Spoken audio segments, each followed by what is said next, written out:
ہم حدیث کی روشنی میں دیکھتے ہیں قرآن فہمی کی ضرورت و اہمیت کیا ہے۔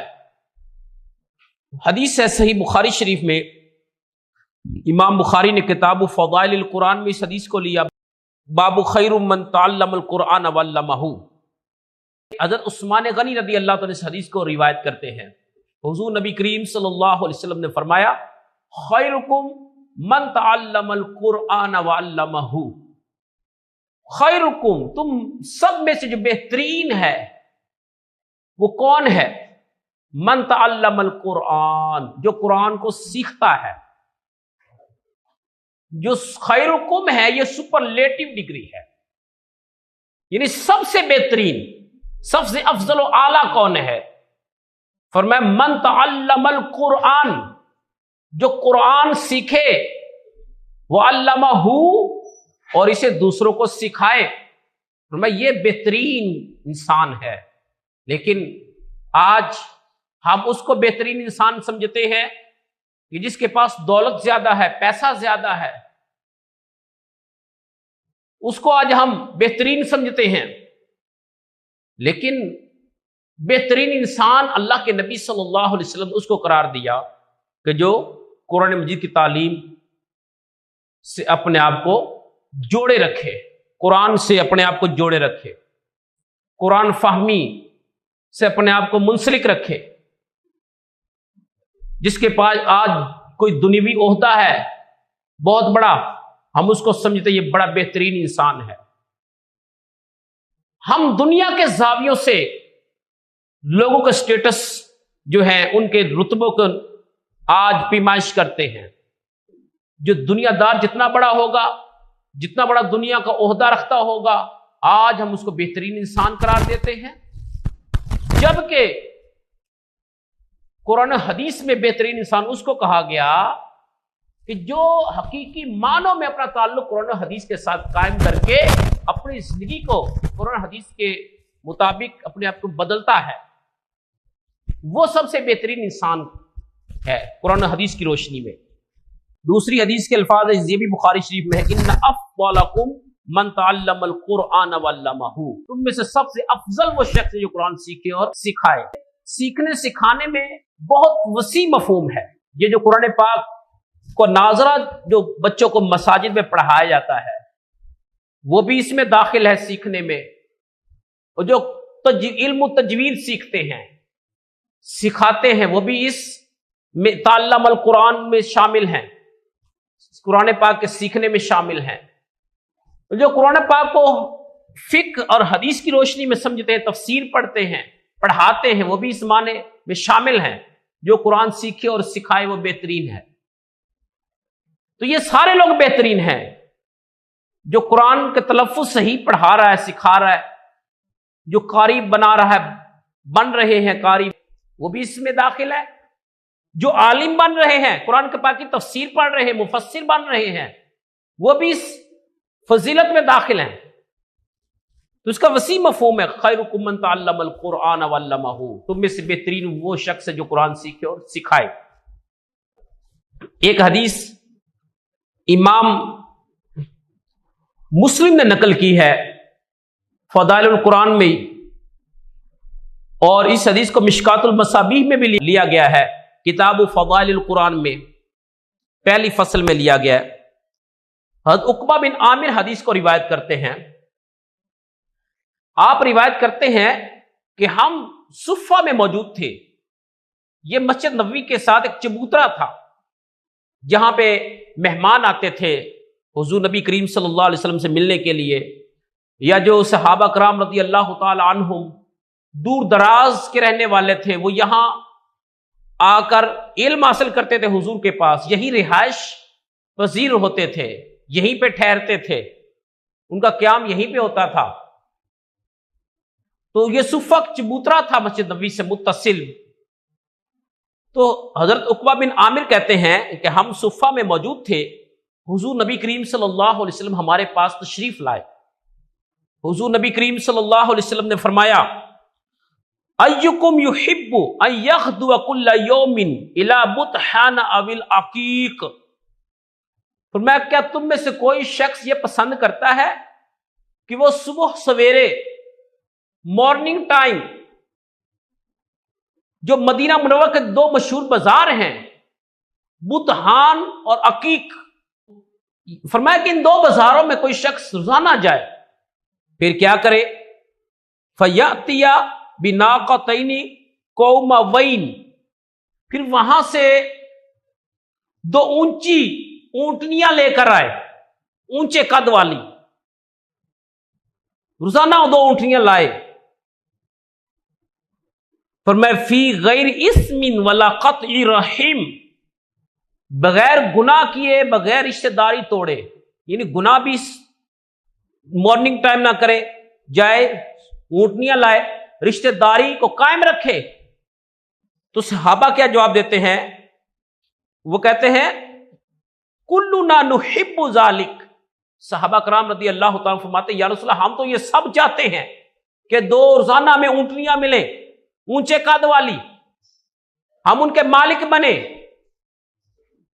تو آقا علیہ السلام نے فرمایا افلا یغدو احدکم الی المسجد، فرمایا کہ تم میں سے ہر شخص صبح کو کیوں نہ مسجد چلا جائے، پھر وہاں کیا کرے مسجد میں؟ فرمایا کہ وہاں جا کے قرآن پاک کی دو آیتیں سیکھ لے یا پڑھ لے، خیر اللہ من ناقتین، فرمایا یہ دو اونٹنیوں سے بہتر عمل ہے،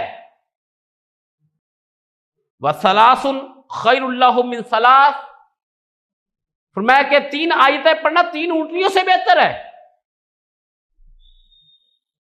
واربع خیر اللہ من اربع، اور چار آیتیں پڑھنا چار اونٹنیوں سے بہتر ہے، ومن اعدادہن من الابل، اور اسی قدر اونٹوں سے بہتر ہے۔ جتنی آیتیں پڑھو گے، ایک آیت پڑھی ایک اونٹنی ایک اونٹ سے بہتر، دو آیتیں پڑھو گے دو اونٹ دو اونٹنیوں سے بہتر عمل ہے، جتنی آیتیں پڑھو گے اتنے اونٹنیوں سے یہ عمل افضل ہے۔ اب یہ اونٹنیوں کی مثال کیوں دی گئی؟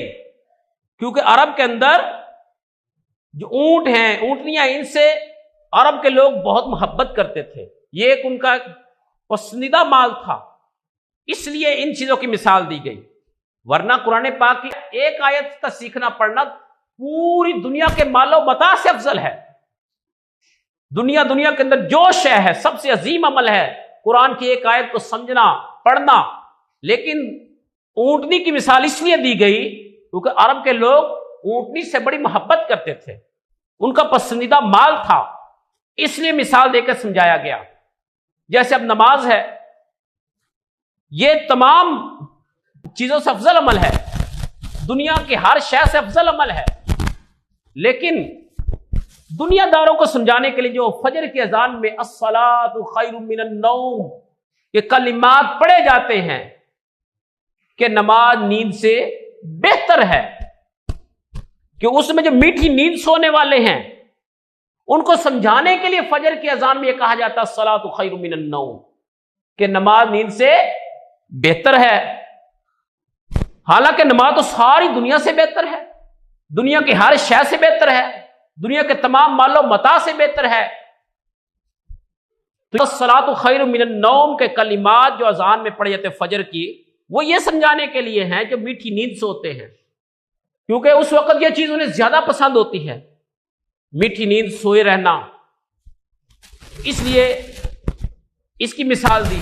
ایسے ہی عربوں کو اونٹنی اور اونٹ کی مثال دے کے سمجھایا گیا ہے کہ ایک آیت پڑھنا ایک اونٹنی سے بہتر ہے، ایک اونٹ سے بہتر ہے، جتنی آیتیں پڑھو گے اتنی اونٹنی سے بہتر عمل ہے۔ ورنہ قرآن کی ایک آیت دنیا کی ہر شے سے بہتر ہے۔ اس میں بھی دیکھیں قرآن فہمی کی کتنی اہمیت اور فضیلت اس حدیث میں بتائی گئی ہے۔ حدیث ہے سنن ابن ماجہ کے اندر، ابن ماجہ نے اس کو اپنی سنن میں المقدمہ میں اس حدیث کو نقل کیا ہے۔ باب فضل من تعلم القرآن وعلمہ، ابو ذر غفاری رضی اللہ تعالیٰ نے اس حدیث کو بیان کرتے ہیں۔ ابو ذر غفاری کہتے ہیں کہ حضور نبی کریم صلی اللہ علیہ وسلم مجھے فرمایا، یا ابا ذر، اے ابو ذر، لَأَن تَغْدُوَ فتعلم آیۃ من کتاب اللہ، میں کہ ابو ذر اگر تو صبح کے وقت قرآن پاک کی آیت سیکھ لے، خیر اللہ کا من ان تصلی مئۃ رکعہ، میں یہ 100 رکعت نماز پڑھنے سے بہتر ہے۔ ایک طرف ہے قرآن پاک کی ایک آیت آپ سیکھ رہے، دوسری طرف کتنے 100 آپ نے رکعت نفل نماز ادا کی، اس سے یہ عظیم عمل ہے، بہتر عمل ہے ایک آیت سیکھ لینا۔ ایک آیت آپ پڑھے صبح کے وقت، اس کو سمجھے کا ترجمہ تفسیر پڑھے تو کتنا ٹائم لگے گا؟ 5 10 15 منٹ لگیں گے۔ قرآن پاک کی ایک آیت کا ترجمہ سمجھ لینا کہ اس میں اللہ کیا فرما رہا ہے۔ فرمایا یہ ایک آیت کا سمجھنا 100 رکعت نفل سے بہتر ہے۔ دوسری طرف اگر ہم 100 رکعت نفل نماز ادا کریں تو ہمیں کتنا ٹائم لگے گا؟ 3 سے 4 گھنٹے لگیں گے اس کو 100 رکعت نفل پڑھتے ہوئے، خشوع و خضوع کے ساتھ جو پڑھے، تسلی سے آرام سے پڑھے، اس کو 3 سے 4 گھنٹے لگیں گے۔ لیکن فرمائی ان 100 رکعت نفل سے عظیم عمل کیا ہے؟ قرآن کی ایک آیت سیکھنا صبح کے وقت۔ آگے پھر فرمایا وَلَا أَن تَغْدُوَ فَتَعَلَّمَ بَابًا مِنَ الْعِلْمِ عُمِلَ بِهِ أَوْ لَمْ يُعْمَلْ، فرمایا کہ ابو ذر صبح کے وقت علم دین کا ایک چیپٹر پڑھ لینا، ایک باب سیکھ لینا، سمجھ لینا، چاہے اس پر عمل کیا گیا ہو یا نہ کیا گیا ہو، عُمِلَ بِهِ أَوْ لَمْ يُعْمَلْ، عمل کیا گیا ہو یا نہ کیا گیا ہو، صرف سیکھ لینا یہ کتنا عظیم عمل ہے؟ خیر من ان تصلی 1000 رکعہ، 1000 رکعت نفل پڑھنے سے بہتر۔ دیکھیں کتنا ہمیں قرآن و حدیث کے علم سے جوڑا جا رہا ہے، کتنی ترغیب دی جا رہی ہے، لیکن ہم لوگ قرآن و حدیث کو سمجھنے سے آج دور ہیں۔ یہ ابن ماجہ کی حدیث پڑھی میں نے، اور اس کے علاوہ ایک اور حدیث ہے امام دارمی نے سنن میں نقل کی ہے، کتاب الفضائل القرآن باب فضل من قرأ القرآن۔ عبداللہ بن مسعود رضی اللہ تعالیٰ فرماتے ہیں ان ھذا القرآن مأدبۃ اللہ، وہ فرماتے ہیں کہ یہ قرآن مجید اللہ کا دسترخوان ہے، فخذوا منہ ما استطعتم، سو جو تم جتنی بھی طاقت رکھتے ہو اس میں سے لے لو، اس میں سے دسترخوان میں سے لے لو، کھا لو۔ مطلب کیا ہے؟ اس حدیث میں بتایا گیا ہے کہ ہمیں اپنی بھوک پیاس جو ہے وہ قرآن پاک سے مٹانی چاہیے۔ دسترخوان کا معنی یہ ہے قرآن کی تعلیمات، قرآن کا فیض، اس سے ہم مستفید کریں اپنی روح کو۔ یہ دسترخوان کی مثال دے کے سمجھایا گیا ہے کہ جیسے دسترخوان میں مختلف قسم کے کھانے لگے ہوتے ہیں، تو یہ جو قرآن پاک ہے یہ اللہ کا دسترخوان ہے، مأدبۃ اللہ ہے، تو میں اس میں سے اپنی طاقت کے مطابق لے لو۔ یعنی یہ قرآن اللہ کا نور ہے، اس سے ہم خیر و برکت حاصل کریں، اس سے نور حاصل کر کے اپنی روح کو غذا دیں، اپنی زندگیوں کو بدلیں۔ ایک اور امام دارمی حدیث نقل کرتے ہیں کتاب فضائل القرآن میں ہی، باب فضل من قرأ القرآن۔ حضرت کعب رضی اللہ تعالیٰ سے حدیث روایت ہے، حضرت کعب رضی اللہ تعالیٰ فرماتے ہیں علیکم بالقرآن، قرآن کو لازم پکڑو، مطلب کیا؟ اس کی تعلیمات پہ عمل کرو۔ فَإِنَّهُ فَهْمُ الْعَقْلِ، فرمایا یہ عقل کے لیے فہم ہے، سمجھ بوجھ۔ عقل کو شعور قرآن سے ملتا ہے، عقل جو بڑھتی ہے، عقل جو خیرات ملتی ہے، فہم شعور کی وہ قرآن سے ملتا ہے۔ وَنُورُ الْحِکْمَةِ، اور یہ قرآن جو ہے نور حکمت ہے۔ وَيَنَابِيعُ الْعِلْمِ، اور سارے علم کے سرچشمے قرآن میں، اس لیے قرآن کا دامن تھام ہے۔ اس میں بھی غور و فکر کی دعوت دی گئی ہے۔ پھر آگے حدیث پاک امام بہقی لائے ہیں شعب الایمان کے اندر، تعظیم القرآن فصل فی تعلم القرآن، جو فصل ہے باب قائم کیا وہ قرآن سیکھنے کا جو باب، اس میں نقل کرتے ہیں۔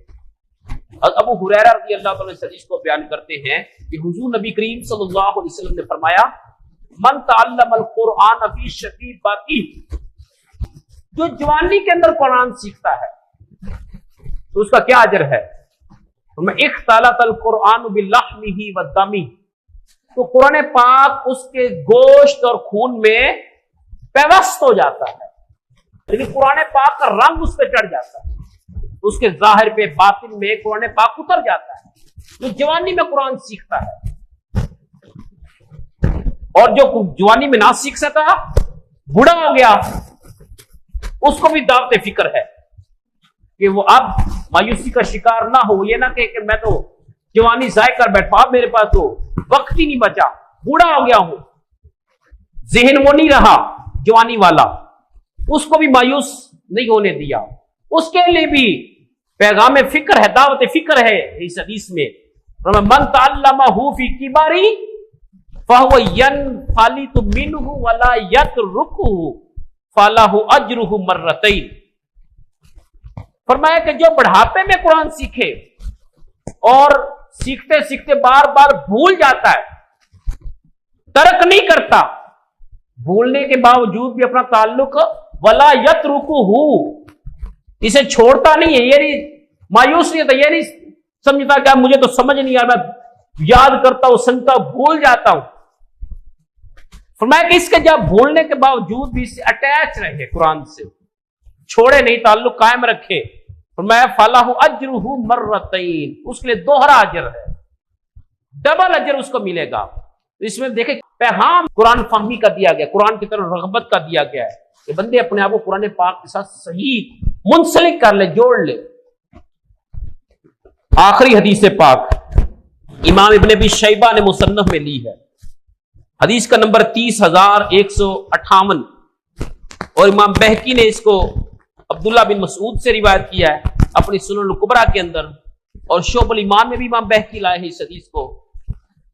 امام دہلوی نے الفردوس بما فور الخطاب کے اندر اس حدیث کو لیا۔ حضرت عبداللہ بن عباس اس حدیث کو روایت کرتے ہیں، عبداللہ بن عباس روایت کرتے ہیں کہ حضور نبی کریم صلی اللہ علیہ وسلم نے مجھ سے فرمایا، اے ابن عباس، اذا قرأت القرآن فرتلہ ترتیلا وبینہ تبیینا۔ اے ابن عباس، عبداللہ بن عباس، جب تو قرآن پڑھے فرتلہ ترتیلا، اسے ٹھہر ٹھہر کر پڑھنا، تیزی کے ساتھ نہیں پڑھنا جیسے آج ہم پڑھتے۔ ہم تو اس کوشش میں ہوتے جلدی زیادہ سے زیادہ پارے پڑھے۔ جب رمضان شریف آتا ہے تو بہت لوگ یہ کہتے ہوئے سنے جاتے ہیں کہ ہم نے آج رمضان میں اتنے قرآن پڑھ لیے، کوئی کہتا ہے 5 پڑھ لیے، کوئی کہتا ہے 10 پڑھ لیے، اس طرح مختلف لوگ بتاتے ہیں۔ یہ اعتکاف میں لوگ بیٹھتے ہیں تو بتاتے ہیں میں نے اتنے 5 پڑھ لیے، 10 پڑھ لیے، جتنے بھی ہو پڑھ سکتے ہیں، تیزی کے ساتھ پڑھتے ہیں۔ قرآن پاک اس لیے نہیں اتارا گیا کہ جلدی جلدی ختم کر کے پھر دوبارہ سے پڑھیں، مطلب اس کو سمجھنا ہے۔ تو میں کہ ابن عباس، جب بھی تو قرآن پڑھے، اذا قرأت القرآن فرتلہ ترتیلا، اسے ٹھہر ٹھہر کر پڑھنا ہے۔ قرآن کا بھی یہی حکم ہے سورہ مزمل کے اندر، ورتل القرآن ترتیلا، قرآن کو ٹھہر ٹھہر کر پڑھا جائے۔ اور یہاں حدیث میں بھی عبداللہ بن عباس کے ذریعے پوری انسانیت کو پیغام ہے، قیامت تک آنے والی انسانیت کو قرآن پاک کو ٹھہر ٹھہر کر پڑھا جائے۔ وَبَيِّنْهُ تَبْيِينًا، اور اس کے جو الفاظ و حروف ہیں ان کو خوب واضح کر کے پڑھا جائے، واضح کر کے، یعنی علم تجوید میں جو حروف کی الگ الگ مخارج ہیں ان کے ساتھ پڑھا جائے، اور پھر جو الفاظ ہیں ان کو کلیئر پڑھا جائے، حرف دوسرے سے جدا ہو، جیسے زال ہے، زا ہے، بود ہے، وہ ہے، ان کی آوازیں ملتی ہیں آپس میں، لیکن ان آوازوں کا فرق ہونا چاہیے، حروف کے جو الگ الگ پہچان ہو، اس لیے کون سا حرف پڑھا ہے، پھر لفظ جو ہے پڑھتا ہے حروف سے مل کے لفظ بنتے، الفاظ بنتے، وہ الفاظ بھی کلیئر ہو، واضح ہو، تاکہ جو سننے والا اچھی طرح سمجھ سکے اس نے کیا پڑھا ہے، قاری نے، قرآن پڑھنے والے نے۔ اس میں بھی دعوت ہے قرآن پاک کے الفاظ کو، حروف کو خوب واضح کر کے پڑھا جائے۔ یہ نماز کے اندر بھی ہے، نماز سے باہر بھی ہے، لیکن بدقسمتی سے اس پہ عمل نہیں ہو رہا۔